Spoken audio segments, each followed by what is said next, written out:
It should be all over. Geronimo's under, and Cincinnati has won the World Championship, beating the Boston Red Sox 4-3.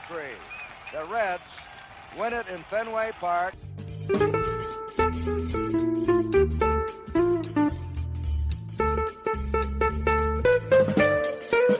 balls, no strikes, 2 outs, bottom of the ninth. This could be it, left field. George Foster makes the catch. That's it. The Cincinnati Reds win the World Series. It was a sweep. The final score, Cincinnati 7, the New York Yankees 2.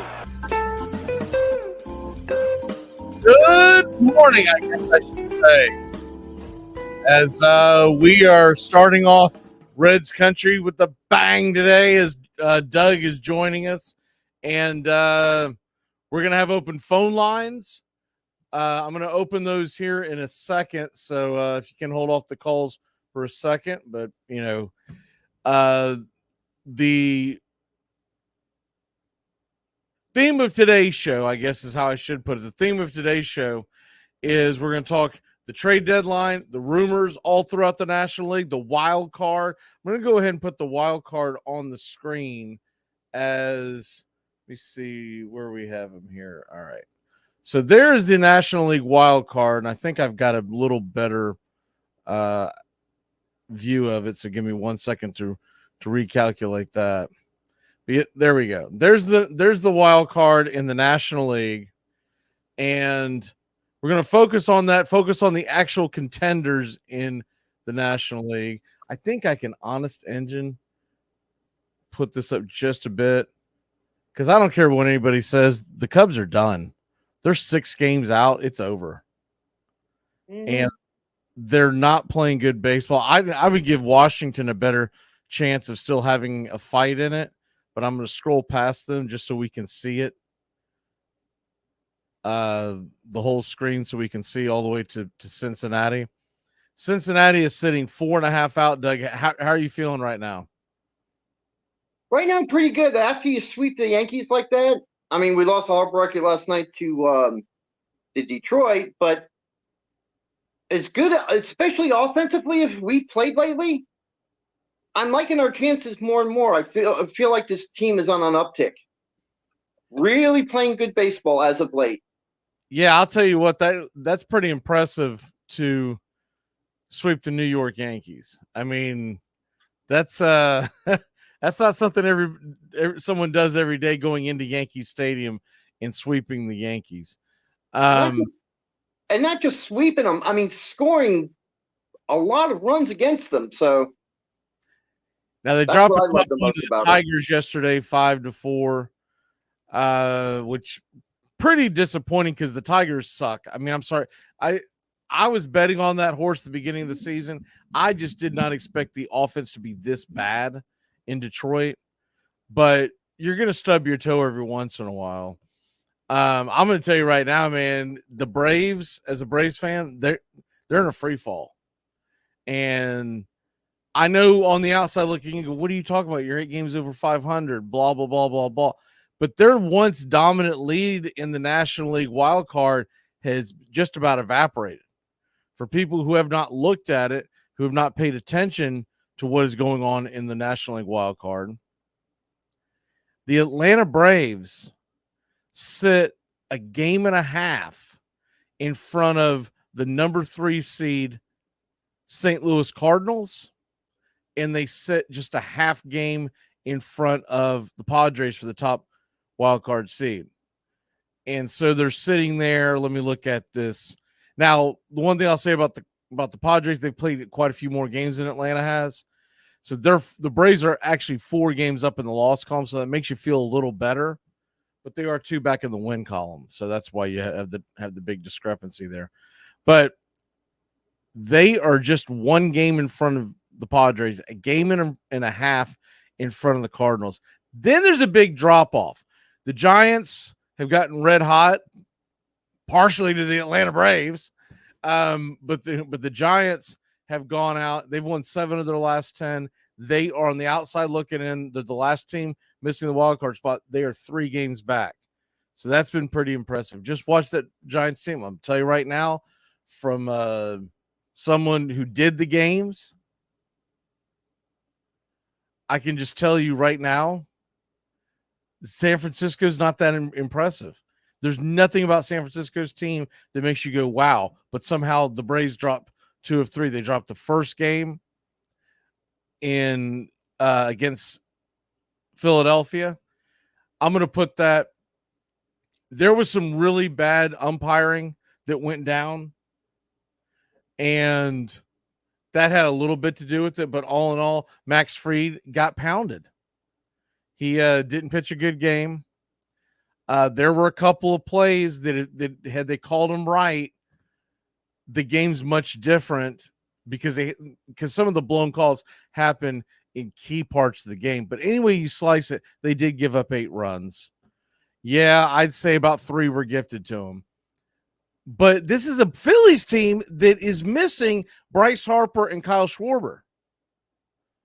So the idea that there's one guy in that lineup that can beat you, one, and you let him beat you. In Trey Turner, he hit 2 home runs last night. Two run home runs is what I'm trying to say. Yep.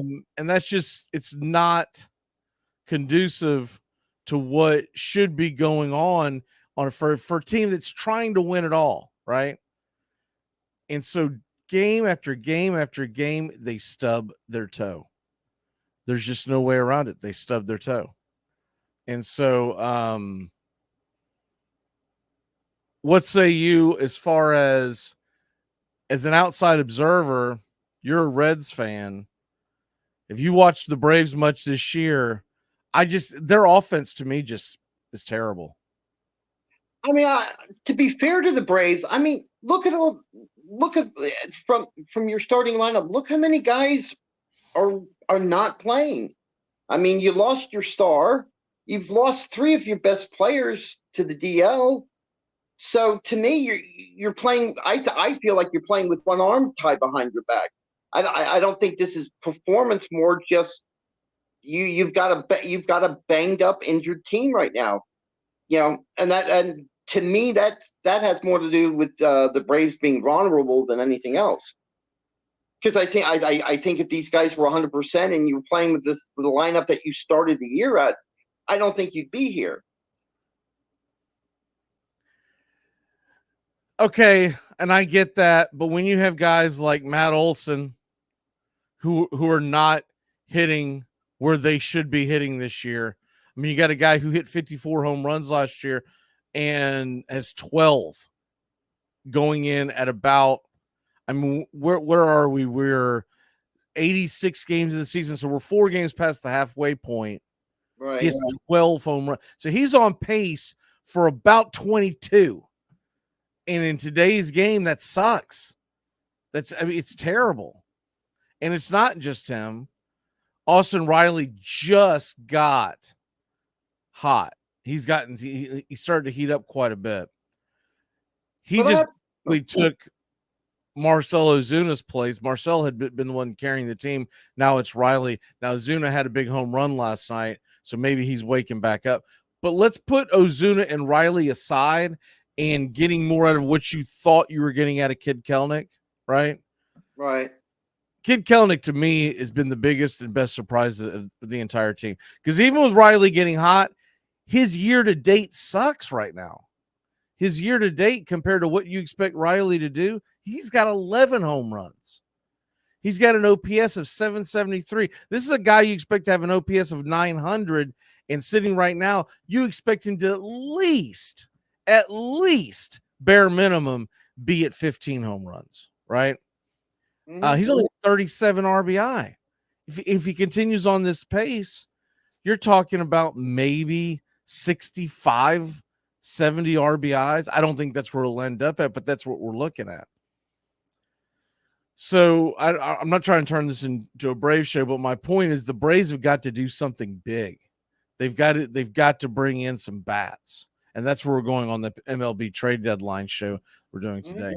For the Reds, who are sitting there, and look, I know they're a long way out, but it's like you said, they've been playing good baseball. And what have the Reds done here? They have won. So they've won what? 3 or 4, Before that, they had a bad skid. They've only won 5 of their last 10. And I do think of your last 10, that's always a good barometer. But they had played really bad right just before they went into Yankee Stadium, right? The one asterisk that you can put on that for folks who don't follow American League, the Yankees have stunk for about 3 weeks. It started just before the Braves met up with them. First of all, the Yankees have lost 8 of their last 10. They're on a 4-game losing streak. Lost again last night. They have a 4.5-game lead on the Twins and a 4.5-game lead on the Red Sox and a 4-game lead on the Twins, who are the second and third wild card spot right now, right? Right. With all that being said, still a pretty good lead, but man, they had a 7-8 game lead about a week ago. Yeah, so, between the Reds, I was going to say the Reds, one thing I love is how badly the Yankees were exposed. Which, when we get into trade rumors, it tells you, watching that series, it tells you exactly who they need to trade for and what they need to trade for. Because I mean, even I was in shock. I mean, just you think the Braves offensively are playing bad. You guys are superstars compared to what I saw with the Yankees. First baseman. What about first base? Oh, I was just saying, between first baseman, second baseman, third baseman, they've got the worst OPS in at least the American League between those 3 hitters. It's abysmal. They are offensively abysmal. At least what I saw. Is Anthony Rizzo off the IL yet? Because they've been missing him for quite a minute. I think he is off, and he looked horrible coming off the IL, I believe. Because I thought I saw him play in game 3, I think. But, yeah, everything they did poorly against the Reds is setting up what they need to trade for. And not just, but how they played against the Braves as well. Let me see. They are not the team everybody thinks they are. Well, like I said, they've got some injuries. Stanton is out. Let me see here.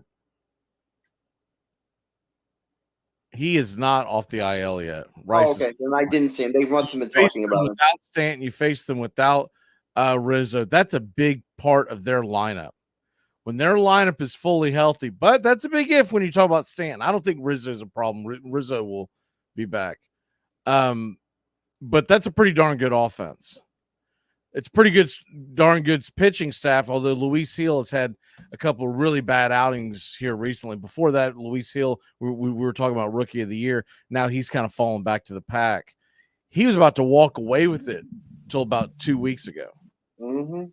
But that is one weakness. So speaking of from the pitching, and I just going by seeing the Reds games, that bullpen is horrible. They have a horrible bullpen. I thought the Reds had a bad bullpen. The Yankees, what I saw in those 3 games, they're horrible.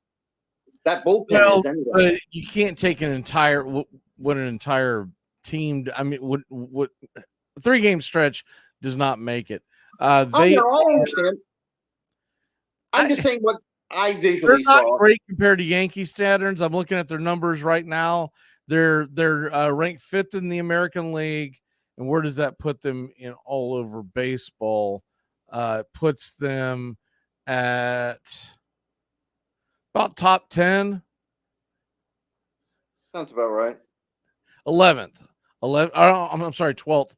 12th in baseball. So that's really middle of the pack. So your point, the bullpen's not really doing its job.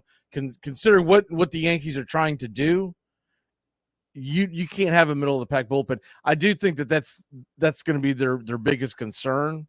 But let's go ahead and get into these trade rumors here specifically for the National League. We'll start off with the Reds. What are you hearing? What are you hoping for?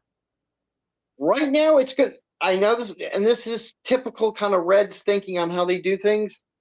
Right now, management has said they're going to wait and see how this next stretch of games goes with our series against the Rockies, the Tigers, and there's one other kind of this home front stretch that we're running. If we do well, we're probably going to be buyers. If it becomes a dumpster fire, if we lose like 6 out of the next 10, expect the Reds to start selling. But they don't have anything specific right now because that's what the GM has said. They're going to wait through this stretch before they decide if they're buyers or sellers. All right, so that basically tells me that, and I get that because if you're sitting as far back as they are, and they're sitting quite a bit of ways back. I mean, yeah, you're 4.5 out, but you also have 1, 2, 3, 4, 5, 6 teams that you have to leapfrog.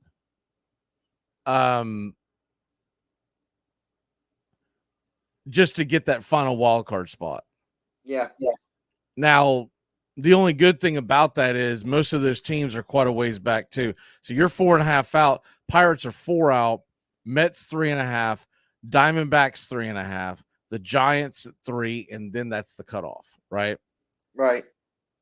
I guess my point is, if you get hot over the next week and a half, going into the All-Star break, and then maybe springboard. And remember, we talked about this being a critical part of their schedule in the past. So with that being said, if they can get hot, you could separate yourself from the teams. At this point, I'm not even worrying about catching the Cardinals and Padres right now and the Braves.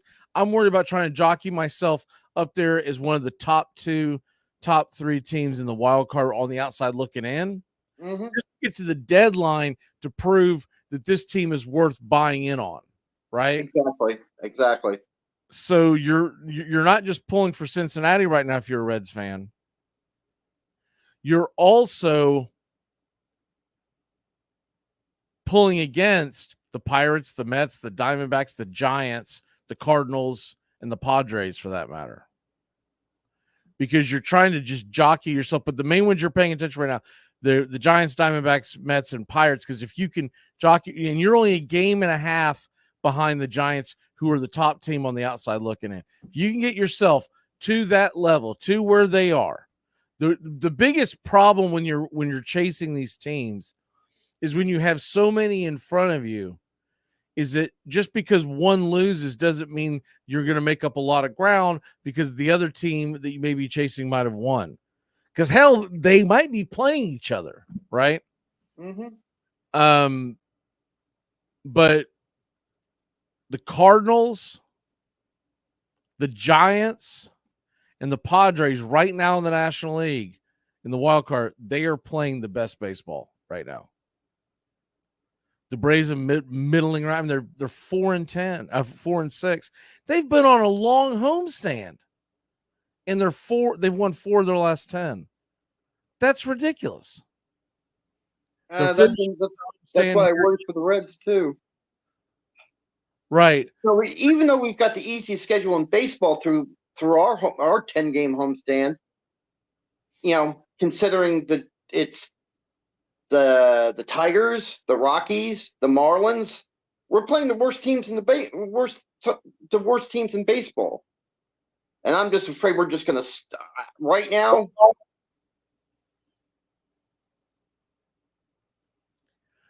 Yeah, I'm looking at the schedule for Cincinnati. We'll remind everyone once again, and they're at home against Detroit, Colorado, Miami. This is a huge, important stretch here. Now, they dropped the first one against Detroit, right? Yeah. This is an enormous stretch here. Look, they got out on the outside of the 4 at St. Louis, 3 at Yankee Stadium and did pretty darn well. Mm-hmm. They won 5 of 7. Then they dropped the one to Detroit, and you're like, God, man, just when you take a step forward, you take a step back. But 2 more at home against Detroit, and then they welcome in Colorado for 4, Miami for 3. Mm-hmm. What are you looking at is what the next 9 games, if my math is right on that, before the All-Star break, what are you looking at as bare minimum what you would want for the rest of this stretch going into the All-Star break? Especially this home front against these lousy teams. Next 10 games, I personally, if we're going to have anything close to a good season and vie for that final spot, we got to win at least 7 out of the next 10 games. That would keep me happy. If we could at least sweep the Marlins, win our series against Colorado, and then go into the All-Star break with at least 7 to 8 wins going into the All-Star break, I would be happy. I think it would stabilize the team, and then definitely we would know if we're buyers or sellers. I think you got to win the next 2 against Detroit. Yeah. I think you want to take 3 or 4 from Colorado. You don't want to lose that series or split it. So that takes you to an incredible 5-1. That's not likely, but that's what you would love. And then take 2 of 3 from Miami would make you set. If you go, what is that? 7-2, that would be phenomenal. But let's be realistic and let's say 6-3. 6-3. 6-3, 7-2. I'll take it as badly as we've been as of late. I mean, before we went to the Yankees. Anytime you get 6 out of 9 against Major League Baseball teams, you'll take that all day long. I don't care where you are. Now, I do understand the idea that if you're a fan of the Reds, you really want them to pound the table and get as many wins as you can, because this is the stretch. This is the dream stretch, right? Tigers, Rockies, Marlins, all at home. So that to me, this is an important stretch, and you don't think of it that way when you're talking about, well, they're not playing anybody. They're not playing, big time division rivals, But when you're talking about the wild card and you're talking about the big picture of this, I mean, I think it's crucial. I think it's very crucial to go out there and get at least 6 wins in the next week. Very possible, though, because 2 of our biggest stars seem to come back to life. Spencer Steer being one. He finally hitting the ball again and putting points on the scoreboard again. And Cruz has been a lot more consistent, and he and Steer have been incredibly consistent in the last 1, 2, 3, 4, the last 5 games. All right, so let's go ahead and switch gears and talk about the trade deadline. Talk about where we're at sitting here. I mean, we're not that far away, but we're going to talk about the trade targets, the realistic trade targets of teams that will probably sell. I'm going to tell you right now, I'm going to give you, let me see. If you're looking at what is your biggest, you're not going to fix the whole team at the trade deadline. It doesn't happen. But what is your biggest need? The Reds' biggest need is a right-handed power outfielder. That's what we need. That's what the Reds need. Right off the top of my head, that's what I think we should need. So the top tier, I'm doing this in tiers, is Randy Arozarena, who appears to be at the trade, a realistic trade option. Taylor Ward of the Angels and Brent Rooker of the A's.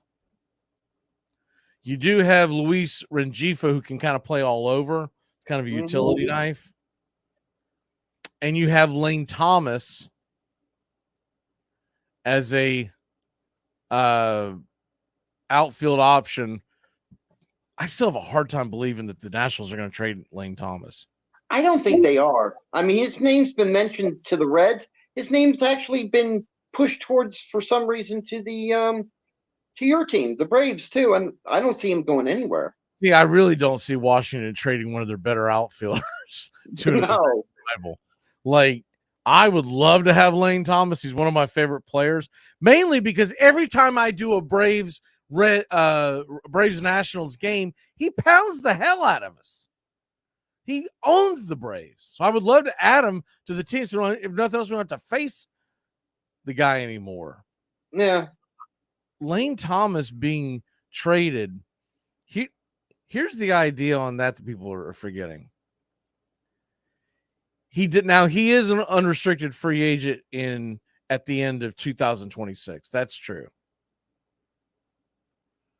Or at the end of 2025, sorry. So he does have a year and a half. So I get the idea they may move him. But to Atlanta, why? Why are you trading him to your... I think it's more likely that they end up with Jesse Winker, to be honest with you. Just because he's a 1-year rental and he's not looked upon. And honestly, I think Jesse Winker, consider what we have in the outfield right now, anything would be would be a welcome change. But here's some other names that are out there. Now, these are guys that have been considered on the trade block. By the way, if you're looking for an infielder, you've got Andrew Vaughn, who's out there, Yandy Diaz, Josh Bell. I'm not as big on Josh Bell, but there are folks out there who love him. Justin Turner. I think there's very good chance Justin Turner gets traded. Hell, he probably goes back to the Dodgers, knowing how they work. But you've got Eloy Jimenez. I don't think Luis Robert is getting traded. I really don't. I think that's a farce. But outside of that, Mark Kanya of the Tigers, I don't like Mark Kanya. I think he's too streaky. I think he's also a guy you can only realistically put in against left-handed pitching.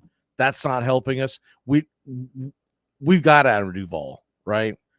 Adam Duvall was supposed to come in and just only face left-handed pitching. Now he's playing every damn day and he's a disaster. Yeah.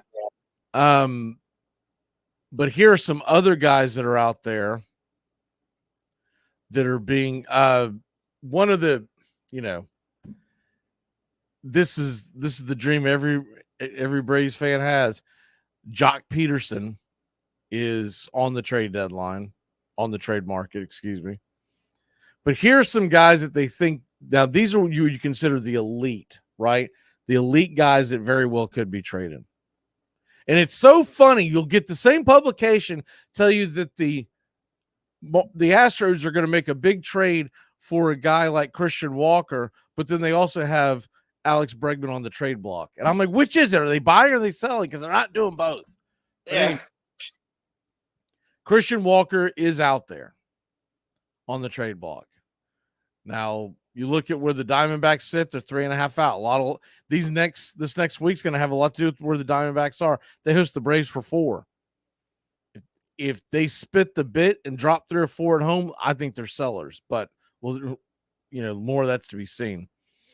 Bo Bichette, shortstop for the Blue Jays. There's a good chance that he is getting moved. I see Garrett in the comment talking about getting him. The only thing about it, it's the Braves restrictions on what they are willing to spend. And Bo Bichette is not a free agent until 2026. He is going to make $12 million next year, 17.5 in 2025, and I don't know if the Braves are willing to make that. I would love to see Bo Bichette. It would be great. You'd actually have an offensive bat. But would they do it is the big question. Other names, JD Martinez and the Mets. The Mets are kind of in the thick of it. I don't know if they're selling or not, but I do think they sell Pete Alonso if they're not like right on the door. Right? If they're not right on. I know exactly who they'll sell him to. Who's that? I mean, the Mariners are just salivating over Pete Alonso. I mean, he's just mentioned all the time, not just fans, not just critics, everybody's, the Mariners, because the Mariners themselves keep talking about, Pete Alonso, stirring that pot. I mean, I don't hate it for the Mariners. I mean, the Mariners need some offense. Great defense, no offense. Seattle just always feels like the place where bats go to die. Seems to, yes. I mean, you never get anything out of those bats. But anyways, Pete Alonso, Christian Walker, Danny Jansen at catcher. Those are your big. Vladimir Guerrero Jr. I would not give the farm on Vladdy because I think Vladdy is extremely overrated. I still can't believe that he's the poster boy for MLB The Show this year. Yeah. I think he is what he is, which is about a 25 home run a year guy. Out of shape, bad glove. He is a very cheap version of what we just complained about Matt Olson being this year. Yeah. He's a poor man's version of that. Not a poor man's version of Matt Olson, because a poor man's version of Matt Olson is a very good hitter. But Matt Olson's having a terrible year. Now, the next tier of guys that you're talking about that are out there, we mentioned Randy Arozarena, which I think is more likely for the Braves to get. The problem lies with Randy Arozarena is he does not hit free agency for a minute. And if you're going to take him on, what are you willing? First of all, what are the Rays wanting for Randy Arozarena? That would be my biggest question. Now he got paid 8.1 this year. 8.1, right? But he is not a free agent until 2027. And you'll probably get a pretty low arbitration number next year. But he is not a free agent until 2027. So if you're the Braves and you bring in him, where do you put him next year? Because Acuna will be back. Harris isn't going anywhere. And Kelenic is obviously lighting the sky on fire. And they're going to pick up. They're going to pick up the 1-year extension left for Marcell Ozuna. He's only getting paid 16 next year, and he's having a phenomenal year this year. There's no way they don't pick that up, right? Mm-hmm. So if you're a team like the Braves, where do you put him? So that's why I don't think he ends up in Atlanta. I would love it. I mean, I got a couple. If I had a dream list of guys that we could get now, give me I'd love it. Give me 3 guys, your dream list. You're the GM. You don't give a damn about the farm system. You want to win a championship. Now, Doug, who do you want? Well, Rosanna. I can't even pronounce his name. We just got done talking about. Thank you. Bo, yeah, if I can sign him, Bo Bichette, and if I'm having problems with pitching, if my team has a problem with pitching, I go grab Brochette from the White Sox. See, that's how I fix my team. If my team is broken or I'm making a run, I'm talking about the Reds. I'm talking about the Reds. Where are you putting them at? Who are you getting rid of? Oh, well, then in that case it would be Zana. Because like I said, I need that power. I need that power bat. I need that outfield bat desperately. Knowing the Reds, though, the other two can't crochet. You can't afford them. So I see the Reds doing that. I see the Reds, if they want to go on the snide, they want to go on the cheap, they make a trade because I think Miami's going to blow. They're going to fire sale their team. And you've got a good outfielder in, like I said, on the cheap is that Brian De La Cruz or Cruz. Yeah. I see the Reds doing something like that if they don't get Zana or if they don't splash. All right, that's somebody they would bring in. All right, so where I'm going with it is number one with the bullet. I want Bo Bichette because he fixes our shortstop problem. Yeah, we're not doing anything else in the infield. I do think we probably add a shortstop. If it's not Bo Bichette, then I think you're talking about maybe a Luis Rengifo that you can put in there for offense. He slides all over the place. He can even play corner outfielder. If you don't go that high and you're looking for just a role player, it may be like Ahmed Rosario of the Rays, Paul DeYoung of the White Sox. I talked about this when we played the White Sox a couple weeks ago. I don't hate the idea of adding Paul DeJong, and he's going to be a really cheap ad because he's looked upon as a role player. But he has reverse splits for a right-handed power bat, meaning he hits much better last few years against right-handers. And it's alarmingly to the point where you want to bench him against a lefty. So you could platoon Arcia and DeJong, and even to the point where if you get a lead late in the game, you send Arcia out there for defense, right?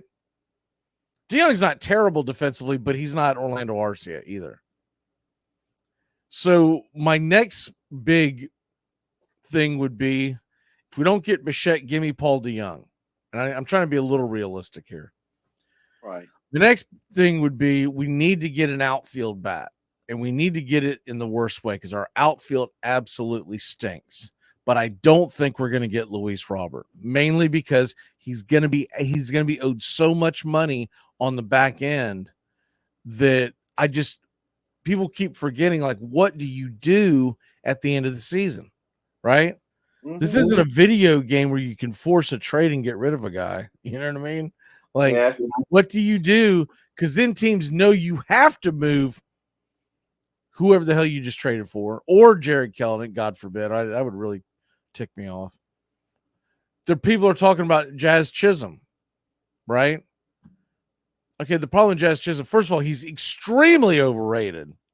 Look, the other players in MLB have all said that they've said he's the most overrated player in baseball. But he does have good speed. I get that. But yeah, I don't think that I'm looking at more of who other teams may grab as well. Mm-hmm. Even though we were predominantly talking about the Reds and the Braves, I do want to, lend to the idea that other people might be tuning in. If we're not going to get Luis Robert in the outfield, and we can't get Randy Arozarena, because what the hell do you do with his contract, right? And that's the biggest question. Like, what do you do? It's not that you wouldn't want him. It's what do you have to give up? And by the way, what do we do with him November 1st, right? The other guy that would be of interest would be Taylor Ward. Yeah. And he's in a similar situation. Next 2 years, he's still under contract, but the Angels might be willing to just get rid of him, and then you worry. I think he's an easier piece to move. As long as you don't have to give up something major, he's an easier piece to move in the offseason, because you're not going to be strapped with them, and you would even entertain the idea of going into the season with them, and maybe you trade him down the line, right? Mm-hmm. If you don't go that mark, Brett Rooker's out there. We talked about Rengifo, Lane Thomas. Love the Lane Thomas idea, but I think the Braves are more likely to land someone like Jesse Winker. I talked about Jesse Winker the last time that I did the National Series. Jesse Winker is a sneaky good outfielder. He's having a pretty good year this year. You've got a couple other guys that are out there that people are going to be kicking the tires on. Starlin Marte, if the Mets fall out of it. He's a guy. Now, the funny thing is, he fits what the Braves need really well. Here's a couple of things that he does. And Braves fans probably don't want to hear this about a Met player, but this is a couple of things he does. He hits for power. He plays pretty good defense. He's a right-handed power bat, which is what they need. And the other thing that I've always admired about Marte, when he stands at the plate, he works the count. He does not go up there and give it bats away. It's very rare you see Starlin Marte swinging at the first pitch and popping it up, and it's a can of corn, and that's the end of the inning, right? He makes you grind. So one thing I can say about when Buck Showalter was running the Mets, and they had that good year in 2022, I know it didn't work out for them, but man, that team grinded, and I have to attribute most of that to Buck Showalter, because everybody on the team was doing it, right? They were such a pain in the ass to play because you knew they were going to run your pitch count up. I would love to add a guy who can play a corner outfield position that will work the count and is just a pain in the ass. And you could put him in the bottom part of the lineup, and this lineup would look a lot better. But will the Mets and Braves make a trade? That's the problem. Some of these guys that I'm mentioning, I just don't know if they're going to make a trade. Now, here are the role players the Braves are more likely to end up with. Because we know how those bastards love to clip coupons, right? But this is a realistic Tommy Pham of the White Sox. I don't like him as a person, but you know what? This team may need a punch in the gut. I've been against adding him forever in Braves country. I'm starting to lend to the fact, you know what? What the hell? Let's get a guy who's going to go in there and stir it up and have a little bit of an attitude, because maybe it will give someone in our dugout a bit other than Chris Sale a fighter's mentality, you know? So I'm starting to bend on that. If you would have told me March 1st, I'd have said, you nuts.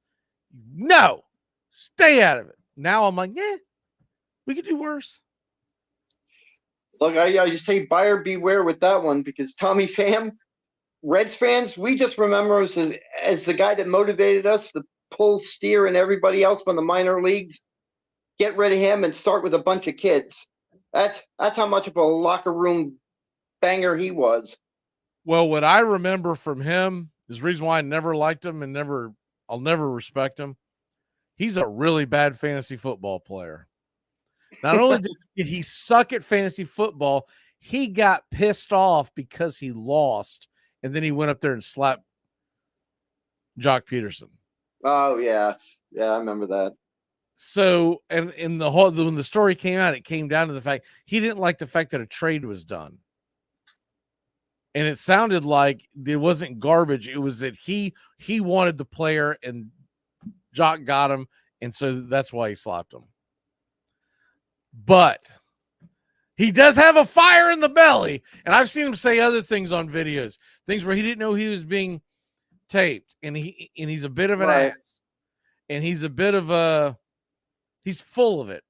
I'll put it that way. I've been around the block a time or two. Tommy Pham's full of it. Tommy Pham picked on Jock Peterson because Jock Peterson's kind of a bitch. I mean, let's be honest. He is. He wouldn't have done that to someone that could actually take him out.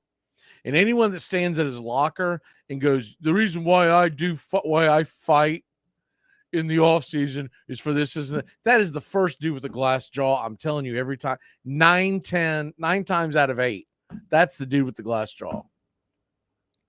So he's a punk, but he might be a punk to give his false bravado going into the playoffs. So I'm starting to bend on him. Here's another interesting one. He's not a great option. We just had him on the roster last year, but Kevin Pillar is going to get moved. He's having a pretty good year. He's a right-handed outfielder. It's not a terrible move, right? Mm-hmm. But that is literally bottom of the barrel type stuff. Harrison Bader's another guy being rumored. The guy that I really want, and they're calling him a role player, and I think we could get him on a dime. Hear me out. If you could add Bo Bichette, and I got to be realistic, you're not going to add all studs. If you can add Bo Bichette, give me Miguel Andujar in the corner outfield. Miguel Andujar is having a pretty decent season. He's a one and done. You don't have to worry about what you do with him at the end of the year. And he could give you a thump at the bottom. He's the guy you're putting at the bottom of the lineup. He's not going to back cleanup. He's not going to carry your team. You don't need that if you're the Braves. We have to quit having automatic outs at the bottom of the out lineup. Mm-hmm. I'm looking at the lineup from last night because I always hang it in front of me while I'm doing the games. 7, 8, 9 last night, automatic outs. Duvall, Arcia, and Eli White. That was our bottom of the line. And we're facing the Philadelphia freaking Phillies. And that's what we're sending to the table? That's it? If that's the answer, I'll eat my hat. That is ridiculous. Eli White on a team that said does anybody remember back in January at Braves Fest, Spencer Strider, Chris, they all said one thing.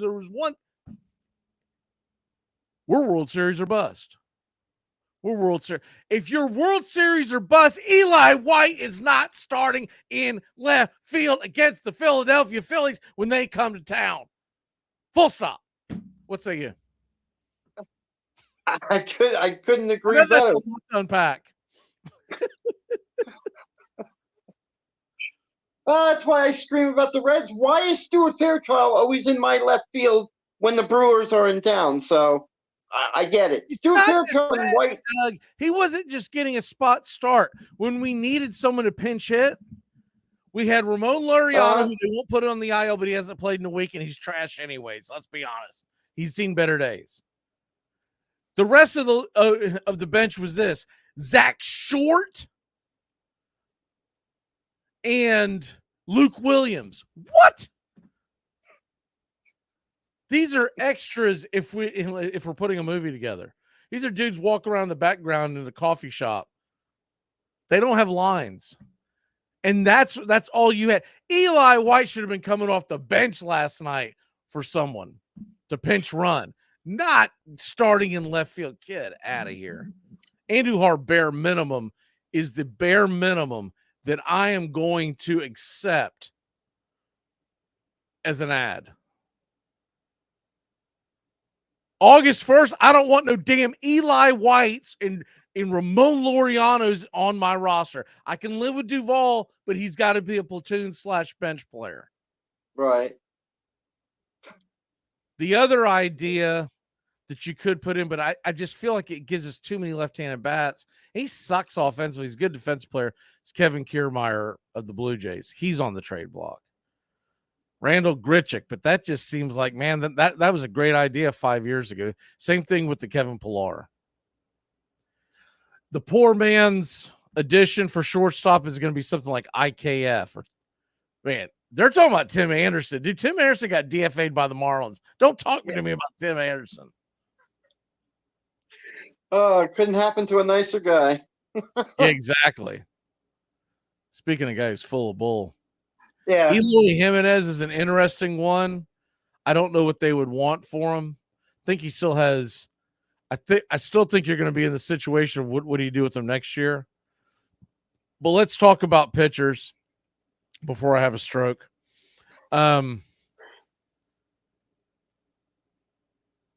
Here's another one. Garrett Crochet. Why is Garrett Crochet getting moved, Doug? Do you make any sense of that? Just, and I'm just throwing this out here because it doesn't make sense to me, but I think the White Sox are just determined to burn their team to the ground.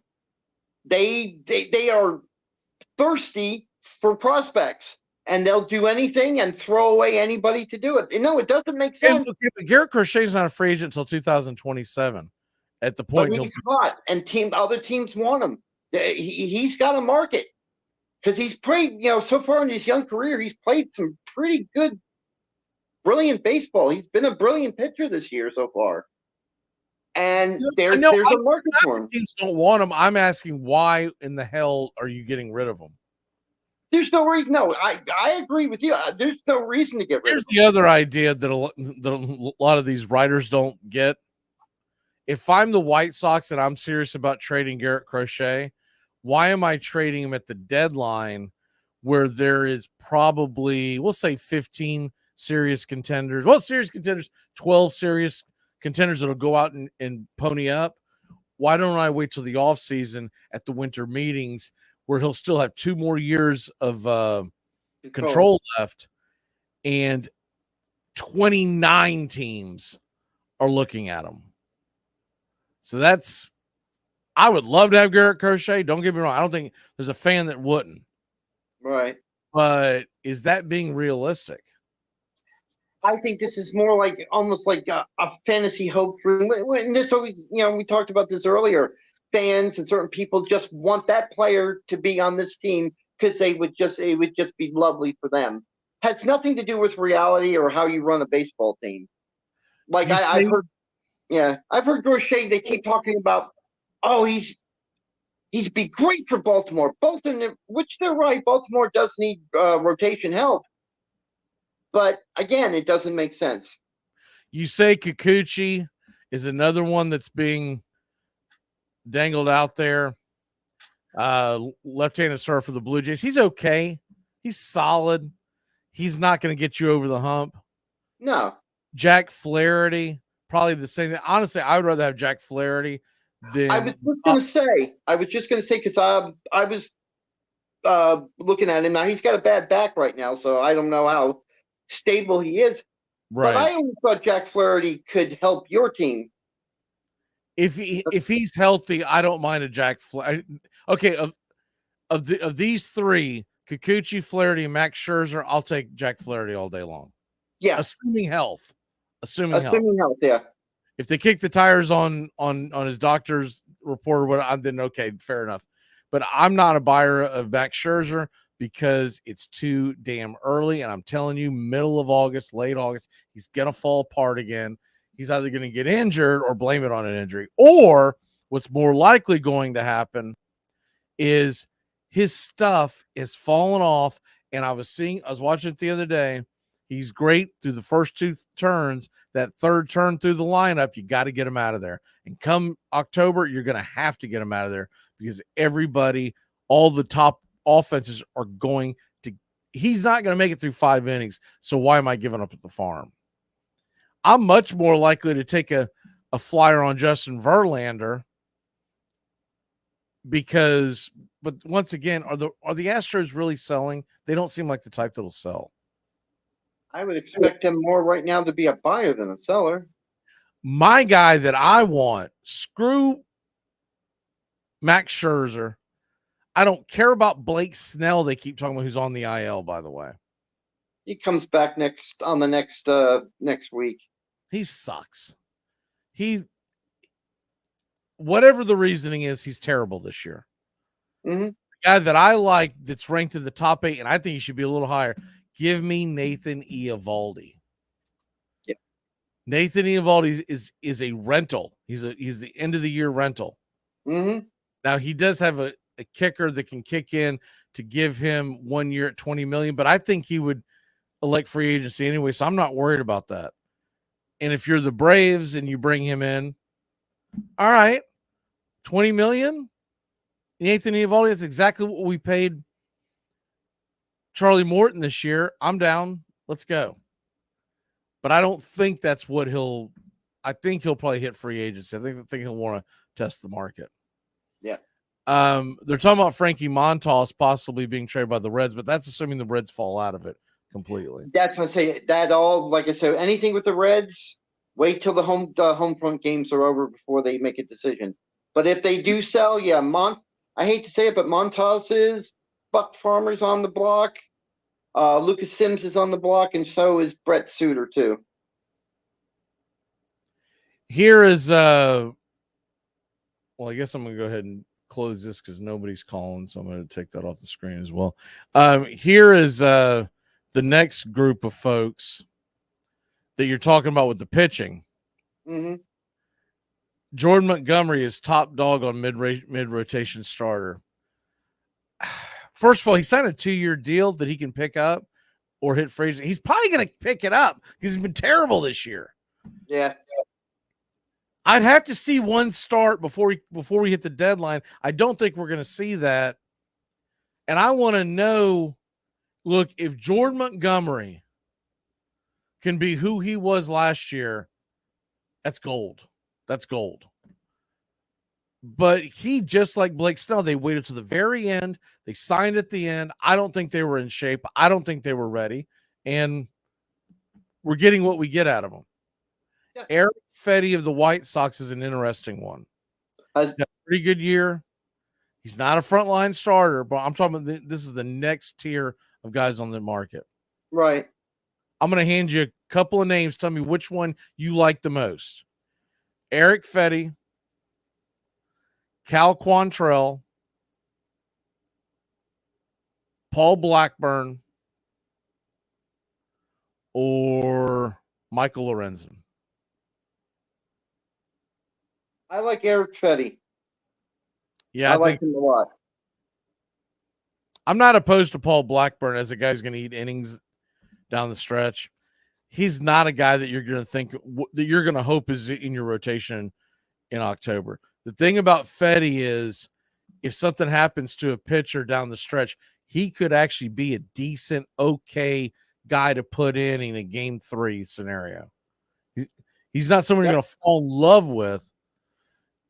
Garrett says Jake Odorizzi. Man. We're not going down that road again. He's just trying to get blood pressure up.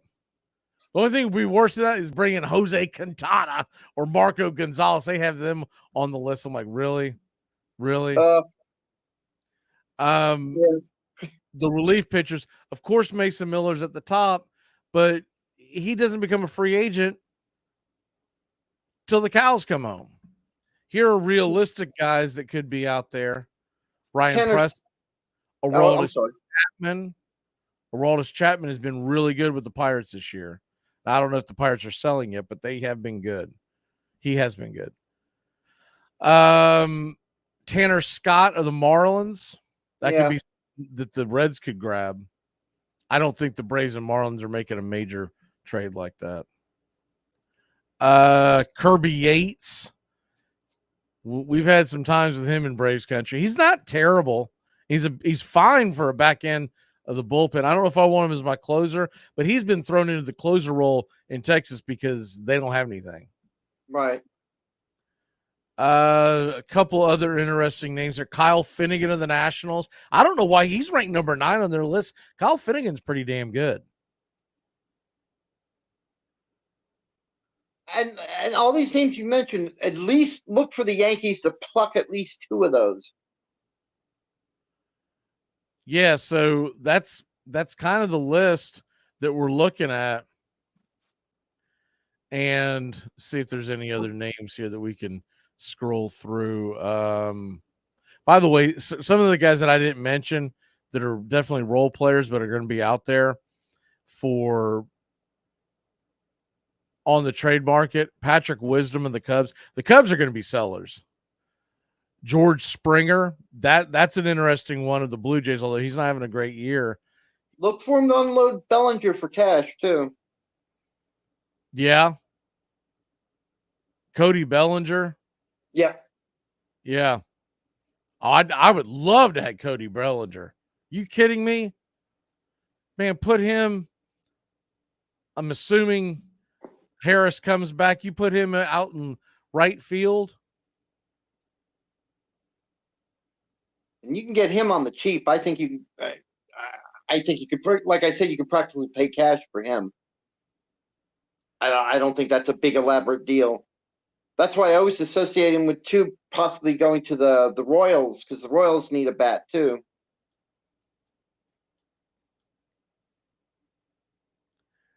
Now, the thing about him is Cody Bellinger, he has the opt-out available, but if he doesn't opt out, Cody Bellinger is owed $27.5 million next year. That's why I think he goes. If he opts out, if he doesn't opt out, then he opts in for a 2-year $52 or $53 million deal. If he does opt out, then it's not a problem. Right. You think he's opting out? It's just a gut feeling. I think he would opt out. I think he's looking for other pastures. It's just an impression. I could be completely wrong, but it's just the what impression. if he gets traded somewhere that he wants to stay at? I think I could see him with the Royals. I could see him. I could see the Yankees paying for him. Other relievers, real quick, because we got to put a cap on this. Paul Sewald, Ryan Presley. I think I talked about him. Yep. Tyler Rogers of the Giants. If the Giants start to fall up, but they're starting to play pretty good baseball. I mean, Kyle Finnegan's been really good. Yimi Garcia, and other relievers. Now, these are guys that are kind of on the outside looking in. I'll tell you a guy that's interested me. He's an ex-Brave. We sold him to get Dansby Swanson. Shelby Miller as a middle innings guy. Mm-hmm. He has been phenomenal last couple of years. John Brebbia, Lucas Sims, who I know that you want to get rid of. Well, he's had just a horrible season. That's why I can't justify keeping him if he keeps playing this. By the way, they keep talking about who the hell is trading for Drew Smiley? Yeah, right. Not in a million years have I traded for Drew Smiley. Maybe a box of Cracker Jacks and some Kool-Aid I trade for him, but that's I don't think you have to trade for Kyle Muller. I think all you have to do is pay for his plane ticket. Yeah, pretty much. Yeah. Shelby Miller to me is interesting. He's a hard-throwing right-hander. He was really good in the Dodgers bullpen last year. He could really give a spark to the middle of that. If you're getting a little more serious about it, though, Paul Sewald, if the Diamondbacks fall out of it, Ryan Presley, Carlos Estevez, he's becoming a hot commodity. Mm-hmm. Michael Kepik is an interesting one. I'm gonna give you the walk-off. What say you? Because we got to wrap it up. As we wrap things up, I was saying as far as trade deadline goes, gotta watch what the Blue Jays do. If traditionally they do not fire Sale, but what they do will determine where a lot of players are going to go, and that's something to watch. And we'll have to wait for how the draft goes for them. After that, they'll make their decision. They'll tell everybody that everybody's for sale or not. Ask me about 10:30, 11 o'clock tonight, and I want to put the whole damn Braves team on for sale. It's Ranger Suarez is on the bump for the Phillies tonight versus Spencer Schwellenbach. So there you have that. If you did miss this, we are going to replay it during the pregame show of the Braves game tonight. 7:15 first pitch. We'll have pitch-by-pitch, play-by-play of your Atlanta Braves. So coming up, 7:15 tonight, first pitch. Let's get it, Braves country. Great job, Doug. We will see you. I don't think we talk again until we start our football show here in about 3 weeks, probably. So because I'm on vacay next week. I'm Elvis is leaving the building, but I hear you. It's going to be a crazy. What we're going to try to do is we're going to try to do one of these off to the side after our football shows when we start. I think July 27th is the first football show. Correct me if I'm wrong on that one, but I think no, you're right. We're doing a fantasy football show, kind of an overall betting football show this year. We're going to focus on the betting lines in fantasy football. And all that begins July 27th. We're doing a mock draft, but we will do another one of these National League ones because that's going to be right before the trade deadline. I'll get with you in a second to ask you about the trade deadline. Y'all have a great one. Braves country and Reds country, thanks for tuning in. And thanks for chatting, Garrett. I saw like over 100 people in the watching, but he's the only one chatting away. Y'all have a great one.